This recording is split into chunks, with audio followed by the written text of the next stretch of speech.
Did you know that the global toy market has doubled in the last 15 years? Toys are cheaper, more accessible, and marketed in increasingly clever ways, leaving most parents today surrounded by more kid stuff than ever before.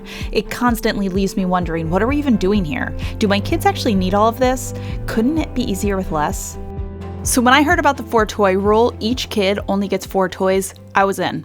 I had to try it. I thought that it would make things maybe a little neater, a little easier to manage, but it ended up teaching me some of the most eye-opening lessons I have ever had about my kids, their play, and all of this stuff that we surround them with. Now, this is not my first time trying to pare back my kids' toys. As a mom of 4, I've struggled with toy clutter since my first was about 2 years old.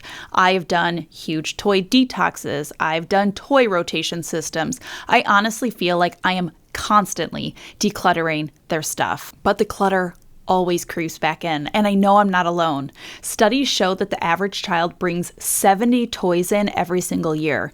That equates to a new toy every 1.3 days in my house. And then I saw this graph and it changed my life. Okay, so this is Fred, and Fred shows you pricing indexes in different categories and how much they've changed over time. Not surprisingly, pretty much everything has steadily increased over time, except toys, which is the only graph you can find with a sharp and steady decline. With cheaper costs and easier access, no matter how often you organize or purge, most parents end up feeling overwhelmed again and again. And so it's easy to see why the 4-toy rule is gaining some steam. At any given time, each child only has access to 4 toys. From what I can tell, the 4-toy rule doesn't have a clear origin, but my guess is going to be that it likely started after a study was done at the University of Toledo that gave toddlers either 4 toys or 16 toys.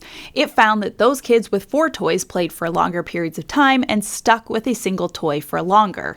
Now, obviously, this was done with toddlers in a lab, but it aligned with a lot of parents' wonder of how many toys their kids actually needed. After doing the research and having one too many moments of burnout looking at my kids' overflowing bins and baskets, I was ready to give the 4-toy rule a try. Now, just going around my house and trying to declutter all of the toys at once felt slightly intimidated, so I decided to start with a game plan and pick what 4 toys I would be keeping for each child. Okay, so as I stated, I have 4 kids. They are aged 1, 2, 4, and almost 7. And I started with the obvious choices for each of my kids, the things that they played with basically every single day.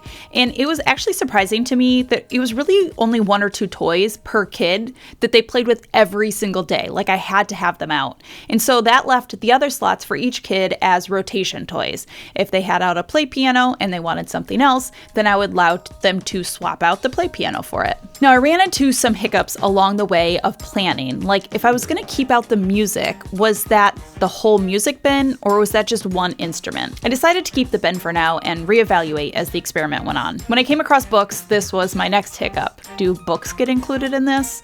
A lot of the challenge was left to me to decide. There really isn't some guidebook to doing the 4-toy rule. I ultimately kept the books too. And then I decided to just sit back and see what happened for the first week or so. No crying. Okay, so I'll say initially, I don't think my kids have really noticed a huge difference in the fact that there's less toys. We've always used toy rotations, so they've always known that like some toys are out and some aren't. Immediately, I've noticed things are definitely way easier to clean up. Both for me and for my kids, I find that tidying up midday or at the end of the day takes literal minutes.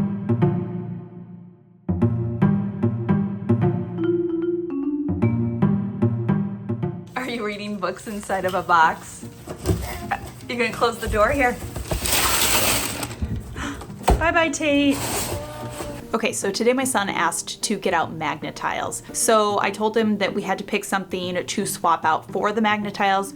We chose the music stuff. I hadn't been really too sure about keeping out the music even at the beginning. I'm really just learning to look at the toys my kids have so much differently. When you only have 4 toys per kid, it just forces your hand to be a little more ruthless than I was in the past. Another thing I realized as this challenge continued into the second week is that I would immediately notice when a new toy found its way into our living space. When I was only keeping inventory of 4 toys per kid, I knew right away when something didn't belong. I think what I found the most surprising about this experiment so far is how easy it's been. Lots of times I would look at more minimal playrooms and think, wow, I wish I could do that, but I would come up with excuses on why I couldn't. It's just such a clear boundary for me and for my kids. It's not necessarily even the number of 4, just the idea of having a very clear, consistent number. So there's not really any question or any wiggle room. Okay, so we've been doing this for 3, almost 4 weeks now, and honestly, the 4-toy rule is going so well. Better than I could have anticipated.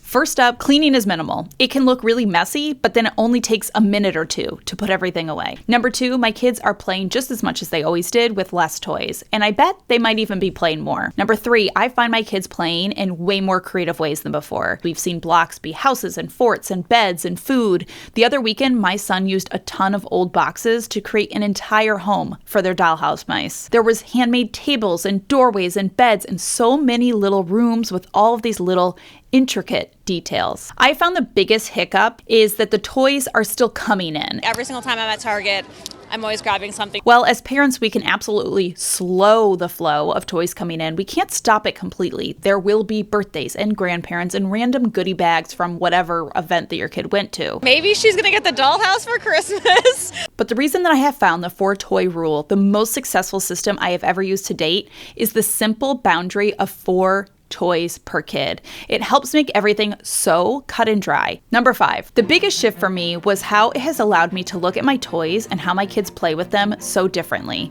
It has helped me to realize that parents are marketed to as hard as kids, probably harder, because let's be honest, we're the ones that hold the wallets. And they aren't just selling us fun, they are selling us development. Buy this or your kid will fall behind. Like if we don't have a shape sorter, our kids will never learn spatial awareness. We need puzzles for fine motor skills, a sensory table for tactile exploration, a marble run for cause and effect, and a play kitchen for life skills. But kids are learning these things every day. They are carrying plates to tables and folding towels and testing balance on the curb and splashing in the tub and helping us cook. We don't actually need any of these toys because our kids are wired to play and to understand the world around them. They will play and investigate and learn whether you give them toys or not. And listen, of course, toys are fun. I'm not throwing away all of my kids' toys, but as I cut back what was out at one time, I realized that they didn't need that many to get the same benefit. And then as I was rotating naturally, one toy in, one toy out, I noticed in my basement, many of these toys were going untouched for months and months, and it really put toys into perspective. It turns out that less really is more. Ultimately, what I learned was the modern surplus of inexpensive, highly marketed toys was not improving play quality, nor was it making any of our lives any easier. And this is definitely going to change the way that I keep toys in my house and I control the flow of toys coming into my house. As always, I really appreciate you guys stopping by and watching. I hope that you enjoyed this video and this little experiment. Remember to be kind to yourself and others, and I will see you all in my next video.